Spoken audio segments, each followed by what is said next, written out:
हिंदी साहित्य संपूर्ण घटना चक्र क्विक रिवीजन विद आरती शर्मा। दोस्तों, आपको मेरा चैनल पसंद आए तो इसे शेयर करें, लाइक करें, सब्सक्राइब करें।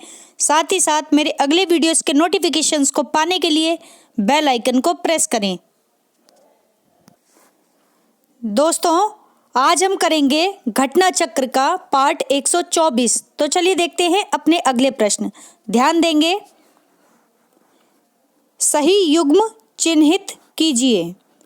ठीक है, तो सही युग्म का चयन करना है दोस्तों। तो ऑप्शन ए वैदर्भी माधुर्य।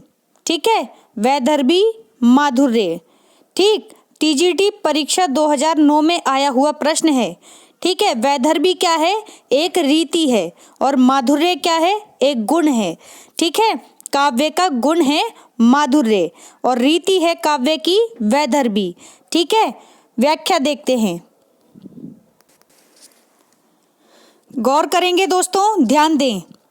वैदर्भी रीति के संबंध में आचार्य विश्वनाथ का कथन है। किसका कथन है? आचार्य विश्वनाथ का कथन है। क्या है? ध्यान दें। माधुर्य व्यंजक वर्ण ही रचना ललितात्मकता। ठीक है, ललितात्मका ऐसे है ये, ललितात्मका। ठीक है, माधुर्य व्यंजक वर्णई रचना ललितात्मका। फिर है आवृत्तिरल्य वृत्तिर्या वैदर्भी रीति ऋष्यते। ठीक है, ये है माधुर्य व्यंजक वर्णहि रचना ललितात्मका आवृत्तिरल्य वृत्तिर्या वैदर्भी रीति ऋष्यते। ठीक है, कुछ इस तरह से है। अर्थात माधुर्य व्यंजक वर्णों से युक्त समास रहित पद रचना को वैदर्भी रीति कहते हैं। क्या कहते हैं? वैदर्भी रीति कहते हैं। यह रीति श्रृंगार, करुणा एवं शांत रस के लिए अधिक अनुकूल होती है। ठीक है, फिर से सुने। माधुर्य व्यंजक वर्णों से युक्त समास रहित पद रचना को वैदर्भी रीति कहते हैं। यह रीति श्रृंगार, करुणा एवं शांत रस के लिए अधिक अनुकूल होती है। इसका प्रयोग विदर्भ देश के कवियों ने, किस देश के कवियों ने? विदर्भ देश के कवियों ने अधिक किया है। ठीक है, इसी से इसका नाम वैदर्भी रीति पड़ा। यानी विदर्भ क्या है? एक देश का नाम है और जिसके नाम पर, ठीक है, वहाँ के कवियों द्वारा ये रीति प्रयोग की गई, जिस वजह से इसका नाम क्या पड़ा? वैदर्भी रीति। ठीक है, इसका एक अन्य नाम ललिता भी है। क्या? ललिता भी है। ठीक है, मम्मट ने इसे क्या कहा है? उपनागरिका कहा है। क्या कहा है? उपनागरिका कहा है। किसको? वैदर्भी रीति को। ठीक है, तो ध्यान रखें, बहुत ही महत्वपूर्ण व्याख्या है दोस्तों। ठीक, अन्य महत्वपूर्ण तथ्य देख लेते हैं तो ध्यान देंगे। गौड़ी रीति अभी हमने पढ़ी थी कौन सी? वैदर्भी रीति। अब हम कौन सी पढ़ रहे हैं? गौड़ी रीति। ठीक है, तो ध्यान से नाम समझते जाएं। आगे देखें, गौड़ी रीति को पुरुषा भी कहते हैं। क्या? पुरुषा भी कहते हैं। ठीक है, और वैदर्भी को क्या कहते थे? ललिता भी कहते हैं। और आचार्य मम्मट ने वैदर्भी रीति को क्या नाम दिया था? उपनागरिका। प्रश्न बनता है, इंपॉर्टेंट प्रश्न है ये। ठीक, इसी तरह गौड़ी रीति को पुरुषा भी कहते हैं। ठीक है, आचार्य मम्मट ने इसे परिभाषित करते हुए, किसे? गौड़ी रीति को, ये कहा है कि, ध्यान से सुने, ओजहा प्रकाशकई अस्तु पुरुषा। ओजहा प्रकाशकई अस्तु पुरुषा। अर्थात जहाँ ओज गुण का प्रकाश होता है, जहाँ ओज गुण का प्रकाश होता है, वहाँ गौड़ी यानी पुरुषा रीति होती है। ठीक है, जहाँ ओज गुण का प्रकाश होता है वहाँ गौड़ी यानी पुरुषा रीति होती है। इसमें दीर्घ समास युक्त पदावली का प्रयोग उचित माना जाता है। ठीक है, कौन सी पदावली का प्रयोग? दीर्घ, दीर्घ मीन्स होता है बड़ा या बड़ी, ठीक है। समास युक्त, समास युक्त, समास से युक्त पदावली का प्रयोग उचित माना जाता है। किसमें? गौड़ी यानी पुरुषा रीति में, ठीक है। आगे देखो कौन सी है? पांचाली रीति। कौन सी रीति? पांचाली रीति, ठीक है। इसके संबंध में कहा गया है, क्या कहा गया है? माधुर्य सौकुमार्यौ प्रपन्ना पांचाली, ठीक है। फिर से सुने, माधुर्य सौकुमार्यौ प्रपन्ना पांचाली, अर्थात पांचाली में मधुरता और सुकुमारता होती है। फिर से सुने, पांचाली में मधुरता और सुकुमारता होती है, ठीक है। तो हमने 3 रीति देखी दोस्तों, कौन कौन सी? वैदर्भी रीति, दूसरी गौड़ी रीति, तीसरी पांचाली रीति, ठीक है। और पांचाली रीति यानी और इसमें मधुरता और सुकुमारता होती है। किसमें? पांचाली में, ठीक है। तो नाम याद रखें, वैदर्भी रीति को ललिता भी कहते हैं, ठीक। और उपनागरिकल भी कहा है। किसने?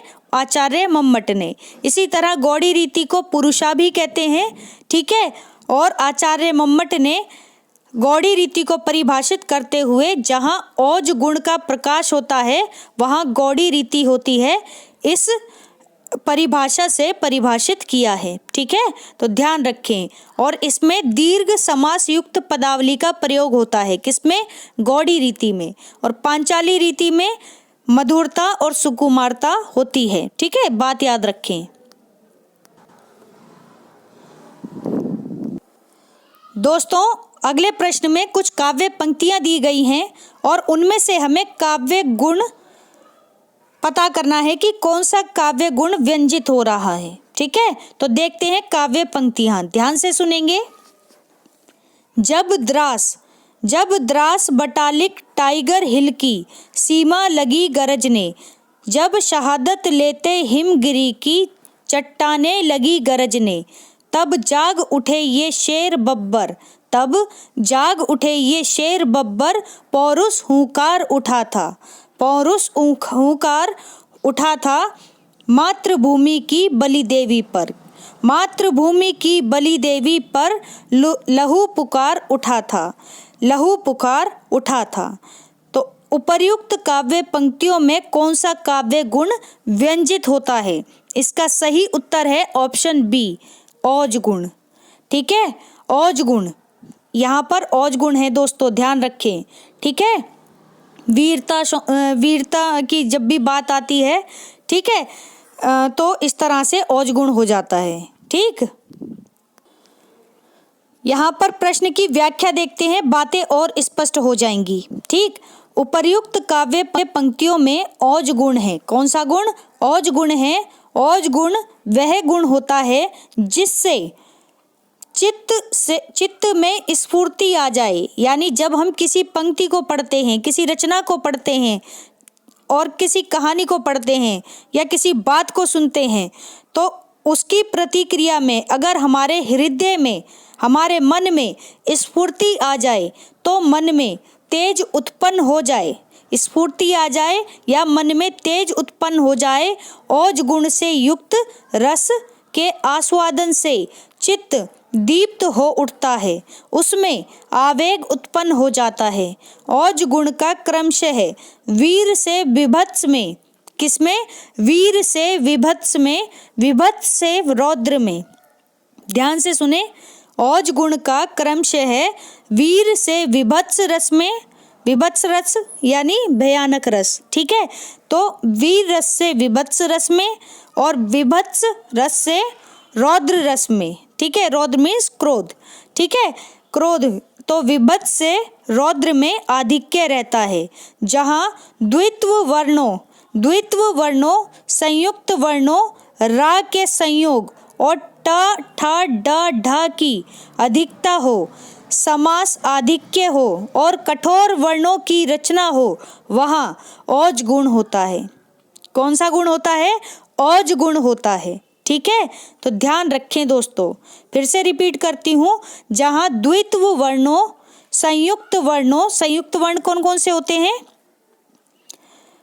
कौन कौन से होते हैं, जैसे त्र, ज्ञ, ठीक है, कश, ठीक, इस तरह से। तो जहाँ द्वित्व वर्ण, संयुक्त वर्णों, रा के संयोग और टा ठा, देखो ध्यान से सुनना, रा के संयोग और टा ठा ड और ढ, ठीक है, की अधिकता हो, समास आधिक्य हो और कठोर वर्णों की रचना हो, वहाँ पर औज गुण होता है, ठीक है। तो यानी सीधी सिंपल सी बात है, इसको इस तरह से समझें। जब आप किसी चीज़ को देखते हैं, पढ़ते हैं, सुनते हैं और उन सभी को देखने, पढ़ने, सुनने, समझने के बाद आपके मन में एकदम से स्फूर्ति आ जाए, ठीक है। जैसे जब हम कोई युद्ध से संबंधित पिक्चर देखते हैं, मूवी देखते हैं कारगिल टाइप की, ठीक है, तो ऑटोमेटिक हमारे अंदर क्या होता है कि देशभक्ति जाग उठती है, देश प्रेम बढ़ जाता है, हमारा भी मन करता है कि हम भी देश की सेवा करें। या किसी शहीद की शहादत की खबर जब हमें मिलती है, तब हम क्या हो जाते हैं, औज गुण से भर जाते हैं, ठीक है। तो ये सिंपल सी बात है, समझें इसको, अपने आप को रखो और अपने ऊपर प्रैक्टिकल करके देखो, अपने आप चीज़ें समझ में आ जाएंगी, ठीक है। अगला प्रश्न है, ध्यान दें, काव्य का वह गुण जो चित्त में तेज और स्फूर्ति का संचार करता है, वह गुण कौन सा है? तो ऑप्शन ए, औज गुण। कौन सा कहलाता है? औज गुण कहलाता है, ठीक है। टीजीटी परीक्षा 2009 में पूछा गया प्रश्न है। अगला प्रश्न है, वीर रस प्रधान रचना में, यानी कोई रचना जो वीर रस प्रधान है, उस रचना में कौन सा गुण प्रधान होगा? तो ऑप्शन ए, औज गुण, ठीक है। तो ध्यान रखो, जहाँ वीर शब्द आएगा, वीर रस आएगा, वहाँ औज गुण होगा, ठीक है, ध्यान रखें। पीजीटी परीक्षा 2011 का प्रश्न है ये। अगला प्रश्न है, ध्यान दें, चिक्कर ही मरकट भालू छलबल करही, जेही खल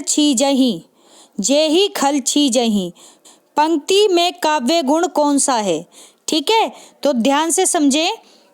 चिक्कर ही मरकट भालू छलबल करही, जेही खल छीजही में काव्य गुण पूछा जा रहा है। तो दोस्तों ऑप्शन बी, औज गुण है, ठीक है, पंक्ति में औज गुण है। व्याख्या देखते हैं, ध्यान दे दोस्तों व्याख्या पर। उपर्युक्त पंक्ति में औज गुण है। कौन सा गुण? औज गुण है। इस पंक्ति में द्वित्व वर्ण तथा संयुक्त वर्ण रा का प्रयोग किया गया है। कौन सा? द्वित्व वर्ण तथा संयुक्त वर्ण रा का प्रयोग किया गया है, ठीक है। पंक्ति देखते हैं एक बार फिर से।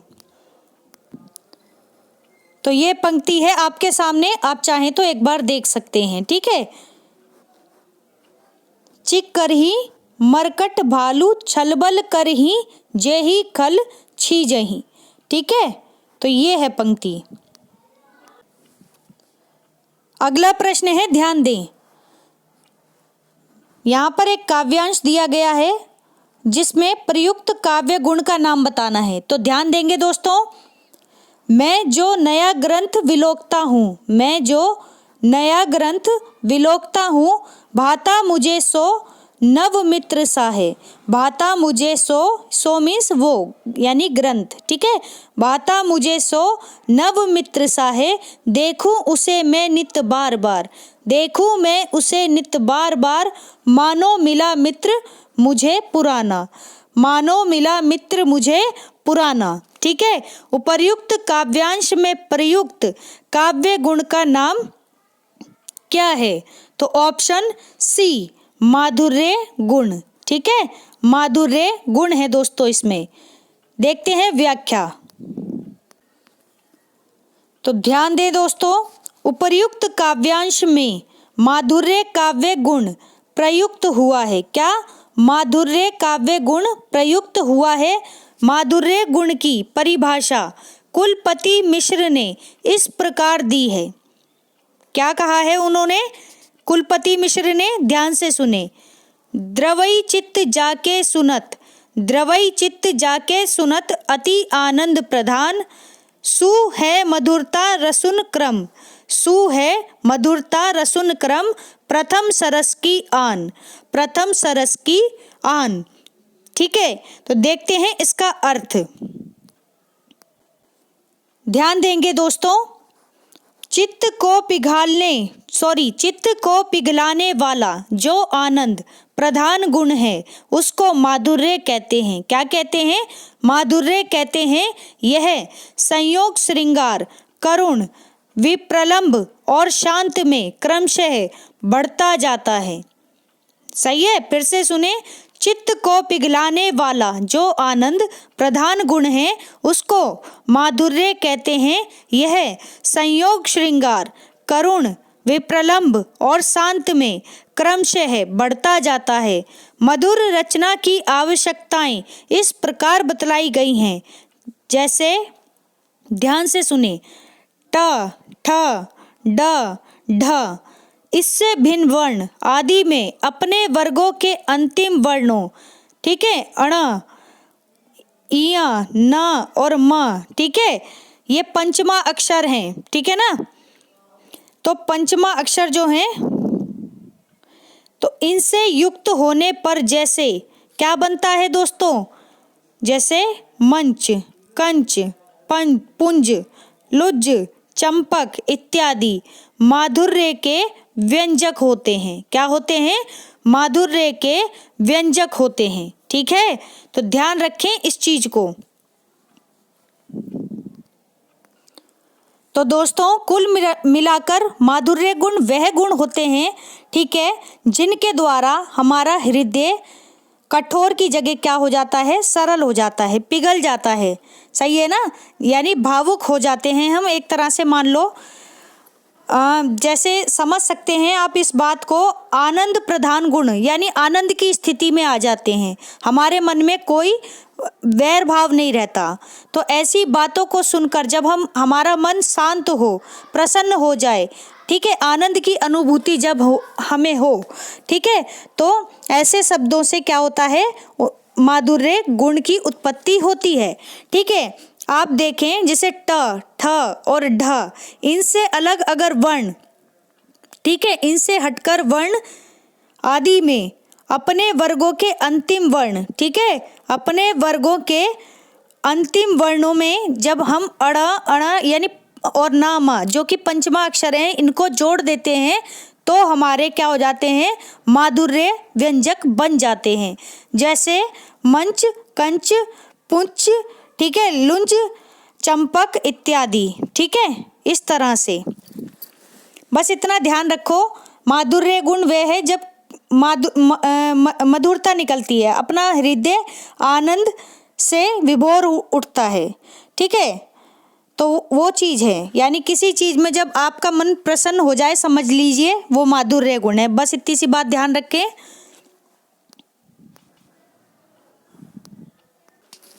तो ध्यान दे दोस्तों। कंकन किनकिन नुपुर धुनि सुनी, कंकन किनकिन नुपुर धुनि सुनी, कहत लखन सन राम हृदय गुणी, कहत लखन सन राम हृदय गुणी। इन पंक्तियों में कौन सा काव्य गुण है? ठीक है, तो ऑप्शन ए माधुर्य गुण। कौन सा है? माधुर्य गुण है। किसमें? कंकन किंकिनी नुपुर धुनि सुनी, कहत लखन सन राम हृदय गुणी में कौन सा गुण है? माधुर्य गुण। ठीक है,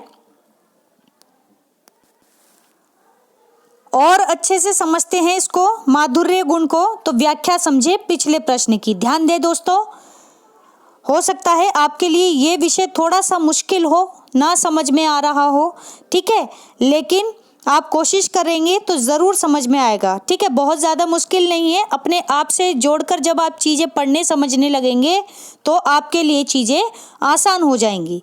ठीक है, तो ध्यान दें, जिस रचना को पढ़ते पढ़ते अंतःकरण द्रवित हो उठे, वह रचना माधुर्य गुण वाली होती है। कौन सी होती है?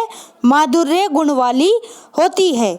यह गुण संयोग श्रृंगार से करुणा में, यह गुण संयोग श्रृंगार से करुणा में, करुण से वियोग में और वियोग से शांत में अधिक अनुभूत होता है। ठीक है, तो देखो कितनी अच्छी और कितनी साफ डेफिनेशन है ना। यह गुण संयोग श्रृंगार से करुण में बदल जाता है। ठीक है, करुण से वियोग में और वियोग से शांत में अधिक अनुभूत होता है। अब ध्यान से सुने। कठोर वर्ण, कठोर वर्ण कौन कौन से माने जाते हैं दोस्तों? ट, ठ, ड, ढ। ठीक है, इन्हें हम कठोर वर्ण मानते हैं।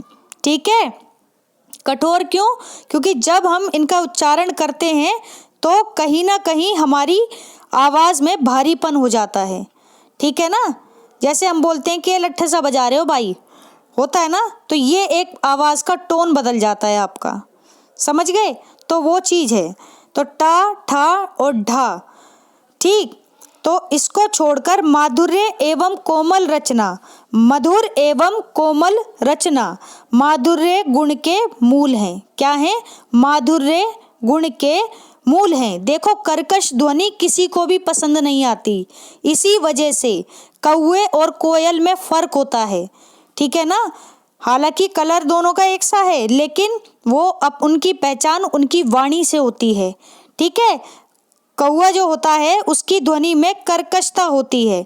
ठीक है, लेकिन वहीं कोमल जो है, वहीं कोयल जो है वो अपनी मधुर वाणी के लिए ही जानी जाती है। ठीक है, तो यही फर्क है यहाँ पर। इसको और आसानी से समझें, जहाँ पर आपको वाणी में कर्कशता मिले तो वहाँ माधुर्य गुण नहीं होगा। ठीक है, लेकिन जहाँ आपको किसी की वाणी में किसी चीज़ को जब आप पढ़ते हैं आपको कोमलता महसूस हो, आप खुद आपके मन को अच्छी लगने लगे चीज़ें, ठीक है, तो समझ लीजिए वहाँ पर क्या है?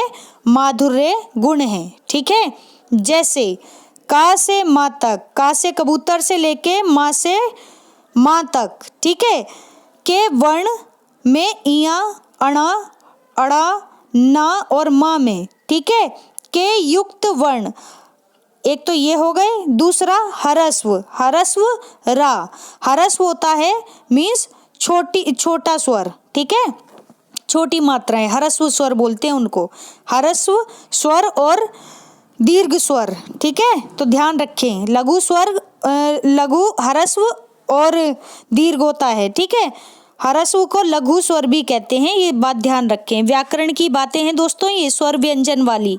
ठीक है, थोड़ी सी मुश्किल हो सकता है आपको हो रही होगी, चीज़ें नहीं समझ में आ रही होंगी। ठीक है, लेकिन कोशिश करें, आ जाएंगी, ऐसी कोई बहुत बड़ी बात नहीं है ये। ठीक है, जिन्होंने पढ़कर लिखी हैं किताबें उन्होंने भी तो समझा ही होगा ना, वो अलग से दिमाग तो लेकर आए नहीं थे। ठीक है ना, तो जब उनके समझ आ सकती है तो हमारी क्यों नहीं आ सकती, है ना। तो थोड़ी सी बस मेहनत और फोकस की ज़रूरत होती है, चीज़ें अपने आप आसान हो जाती हैं।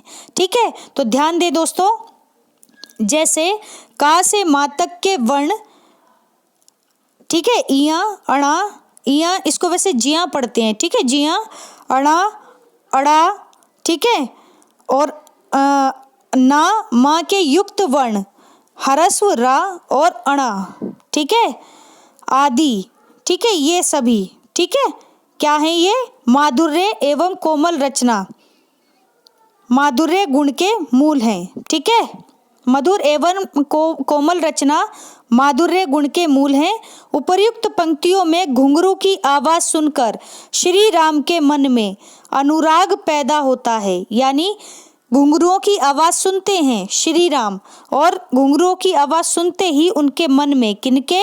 श्री राम के मन में अनुराग पैदा होता है, इसीलिए यहाँ माधुर्य गुण है। कौन सा गुण है? माधुर्य गुण है। ठीक है, तो दोस्तों हमारा आज का ये वीडियो यहीं समाप्त होता है। Thanks for watching. अगर आपको मेरे वीडियोस पसंद आ रहे हैं तो इन्हें लाइक करें, शेयर करें, मेरे चैनल को सब्सक्राइब करें। साथ ही साथ मेरे वीडियोस के अगले नोटिफिकेशंस को पाने के लिए ये बेल आइकन को प्रेस करें। धन्यवाद दोस्तों।